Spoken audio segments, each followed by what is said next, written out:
We're going through the top 20 most streamed songs for every year of the 2010s, and we are on 2019. Yeah, I think things should be looking up for 2019. 2018 was pretty solid. So from what I remember about 2019, there were some really good hit songs, but I guess we'll see, guys. Let's jump into it. All right, what's the first song? Lil Tecca with Ransom. Yeah. I don't think we're off to a bad start. Ransom is kind of a fun little hooky melodic trap song. I don't think it's like a towards the top moment, but I could put it like 13. I don't think it's a bad track. I think it's fun. I don't know if it's my favorite Lil Tecca song. I think it's easily his biggest hit. I think 500 Pounds is probably a little bit better. Okay, yeah, this is 19. Okay, Lover is 19. Lover, Taylor Swift. I think this is easily the best single from this Lover album. And yeah, it's a great little loungy ballad. I love that little walk down. I think the bridge is fantastic. I think it's a great love song. It really is a great love song. I do have a little bit of an issue with the we'll leave the lights up till January. I know she said something about it being like the point of it is how rudimentary and how like it's something that everybody does, but like it just doesn't fit. That being something that everybody does, that one line doesn't fit. But besides that, the song's really good. So I'm going to put it up here. I think it's one of the better Taylor Swift ballads. Yeah, I love the little groove that it's got going too. I love how like laid back and off the grid it is. Really good love song. Really good love song. Not very many notes, really, besides that one line, but that's being nitpicky. Post Malone, wow. Wasn't this like a Doritos commercial or something? Okay, wow, Post Malone. The chorus is hooky, but beyond that, like, I mean, Post has never been like the biggest lyricist on his popular tracks, but I mean, especially this one. This is like a special level of nothingness. I'd put Ransom above this for sure. It's like, yeah, I mean, I don't know. Maybe it's because it was in multiple commercials, but there is something fucking like Target. Like, if this wasn't in a Doritos commercial, like, and I was just like, oh, this sounds like something that's in a Doritos commercial, that's a bad sign. But I think it was in one. Oh, Billie Eilish, Everything I Wanted. Yeah, I think that this is a really pretty one. It's gorgeous. I think it's a solid single from Billie. I've never found it to be super, super, super notable. To me, doesn't really have that Billie Eilish stamp on it during this era, but I think it is a pretty track. I don't really want to put it top 5 because I think if this is on here and it's 2019, When the Party's Over is also going to be on here, and that is just a better song. Is it better than Lover? I don't know. I'm going to put Everything I Wanted a little bit above it, but I think I like the songwriting on Everything I Wanted a little bit more. So yeah, I'm going to put Everything I Wanted a little bit higher, but still both really good songs. Okay, Fine Line. All right. As somebody that is known by a lot of people as a Harry Styles hater, right? As somebody that was leading the charge that Harry's House is a fucking boring, dry album. I've always thought that Fine Line was a better example of showing off Harry's talents because it's a much more colorful record. And I think him as a vocalist sounds a lot better on these instrumentals than he did on like the dry, more basic indie aesthetics that Harry's House had. So I don't know. I just feel like this album has a lot more going for it. And I think specifically this song with all the little bells and whistles with the guitars and just the general tone of it, I think this is a pretty vibrant track, and I think it's pretty decent. I'm not crazy about it, and I've never been in love with Harry as a lyricist. He kind of just says stuff. He just kind of says things a lot of the time. But I think overall this song's a vibe. It's vibey. It's a vibey track. I don't really see what's wrong with it, you know? Oh my God.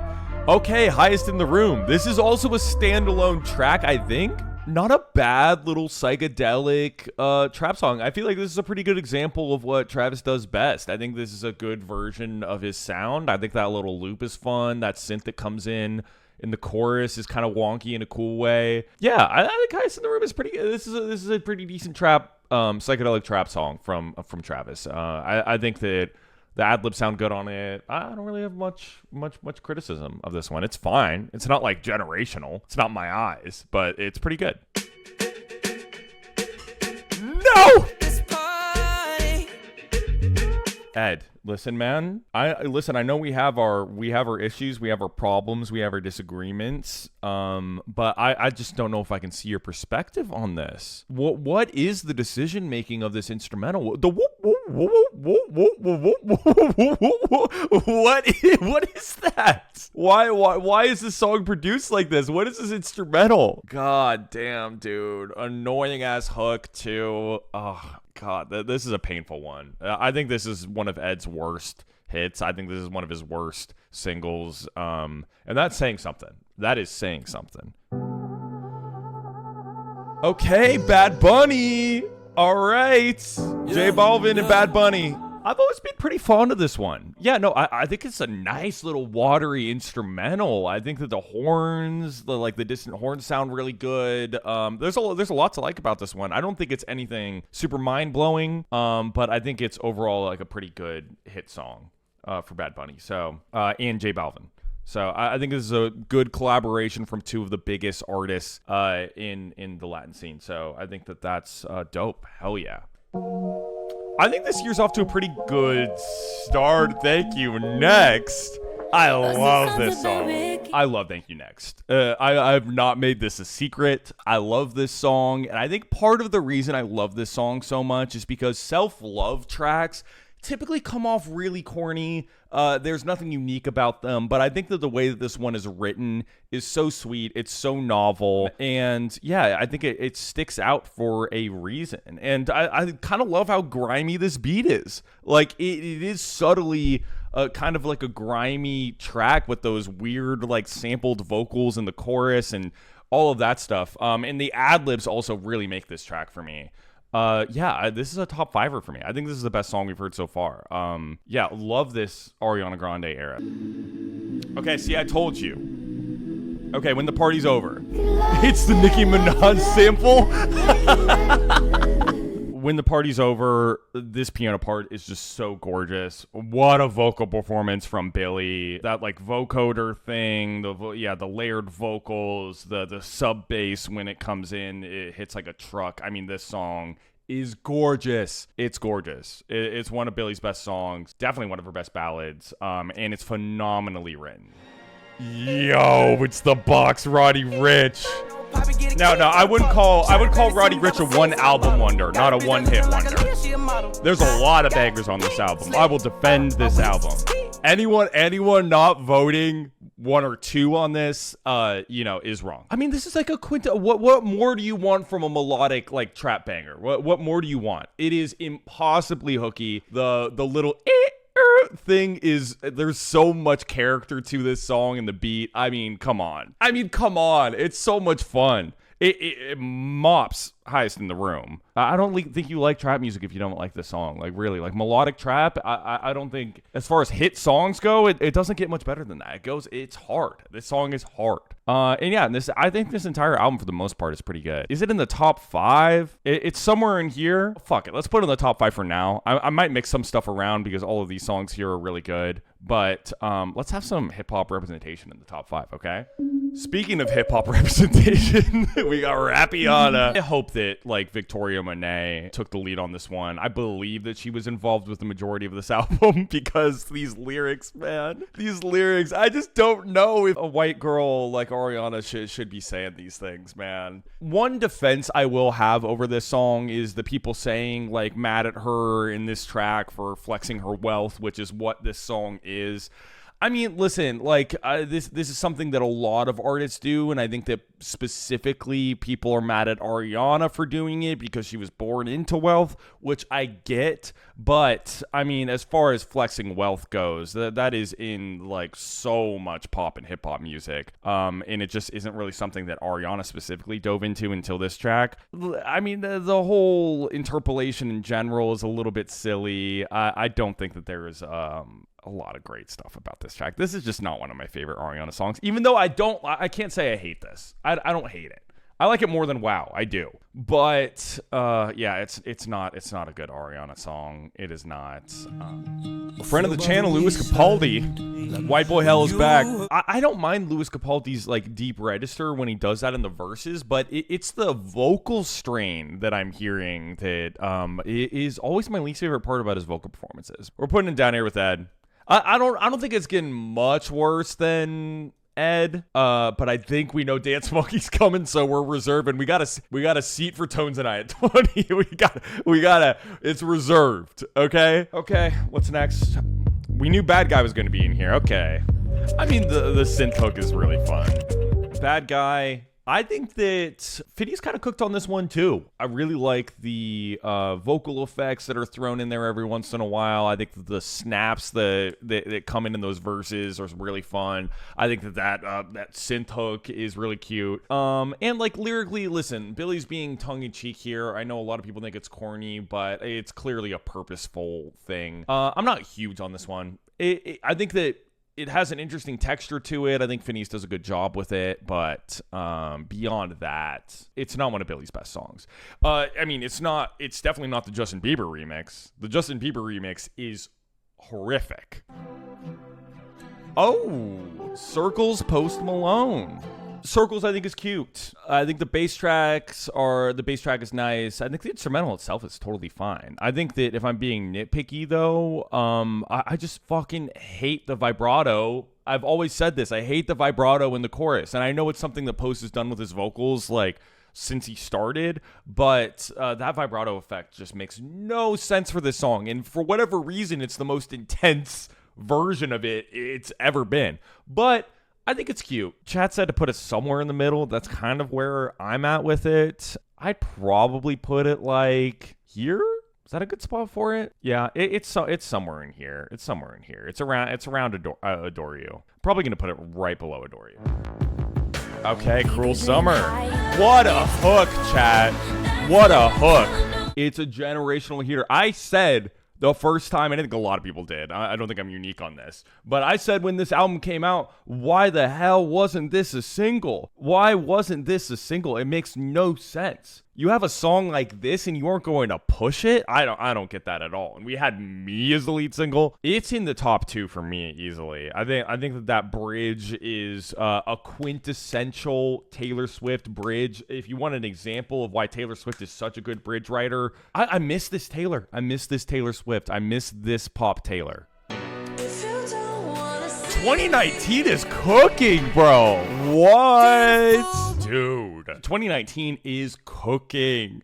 2019 is doing so well. Oh my God. Okay, yeah, Don't Start Now. That bass line is so funky. The cowbells, everything about this, those chord progressions. Oh my God, the chord changes are crazy. And yeah, this is so much fun. This is one of the more fun pop hits in this generation of pop music. I mean, wow, these top 3 are so good, man. They're so good. I might do something crazy here, but I think I'm gonna put Don't Start Now above Cruel Summer. I know that might seem sacrilegious to some people, but I think for her, Don't Start Now is just that song. So I feel like I really want to put it at number 2, and I think it's just as good as Cruel Summer. So this is crazy. I feel like things are gonna go downhill. Like, I mean, just lyrically alone, forget how dated this instrumental sounds, even though it came out like 5 or 6 years ago. Those lyrics, man. When you call me senorita, it made me wish like it didn't leave ya. Well, what? When you call me senorita, it made me wish I didn't leave ya. What are we doing? This is such like a weird, like, I don't know, man. This is so fucking weird. It's just a weird song. I know I should have a better adjective for it, but I don't know. This thing creeps me out, and I can't explain exactly why. Surely we'll have one more good song before we get to Dance Monkey. Tastes like strawberries. Oh, okay. Is he talking about eating pussy? What? I know Eaters. He's not one. Yeah, I mean, completely ignoring lyrically, this is the weirdest way to write about giving head, I think, maybe possible. But, well, actually, no, Justin Bieber beat him on that. But regardless, okay, I think that, like I said about Adore You, regardless of the way you feel about Harry Styles and his writing, I think that at least this instrumental is colorful, at least it's fun, at least it's not boring. I think that the instrumentation is actually pretty nice on this. Honestly, I put Bad Guy above it, too. Oh, I put La Canción above. Okay, yeah. This is a good year. This is a competitive year. All right, are you guys ready? Does anyone want to say some words before we get to the fucking Dance Monkey? Spare us. All right, here we go. Let's do it. Fuck it, get it over with. Let's see if there's any Dance Monkey truthers in chat. I'm about to punch a hole in my wall. Oh, chat. What is this? I wasn't even looking at the poll. What are you guys doing? This is the most my chat thing ever, is to vote a song like 56% at the top and then also be saying in chat, I'm going to, like, you guys are crashing out in the chat, but you're all pressing 1. Yeah, no, Dance Monkey, we reserved a spot just for Tones and I. Here we go, Dance Monkey. Yeah, all the way at the bottom. That's easy. I mean, listen, I'm somebody who likes weird vocalists, but goddamn, the shrill delivery of this track is just generationally annoying. I don't understand it. I don't think it's that interesting in any way, besides, I guess, the vocal performance, but the vocals are, like, god-awful. So what did you guys think of 2019? I think the majority of these songs range from okay to great. This is a pretty stellar year. I think overall, When the Party's Over, Don't Start Now, Cruel Summer, Thank You Next, The Box, Everything I Wanted, Lover, Highest in the Room, like, these are all, like, good songs. Like, Adore You is, like, one of the best of Harry Styles' career. Circles is all right. And then Ransom, Bad Guy. Okay. I mean, like, this is just a really good year. And I feel like 2018 was pretty good, too. We had a rough stretch in, like, the mid-2010s, but I think a lot of the production in the later 2010s just feel a little bit more timeless. Like, I think that there's artists paving their own lane a little bit more, like Dua Lipa and Billie Eilish, and there's less trend following. The most trend following stuff here, I guess, is like the trap stuff, but I think that even Ariana, like with Thank You Next, did her own thing with it. So yeah, this is a good year. This is solid. We'll do 2020, 2021, and 2022, I guess, because I don't think I've ever done videos on that. But the first version of this video we did was last year with 2024. So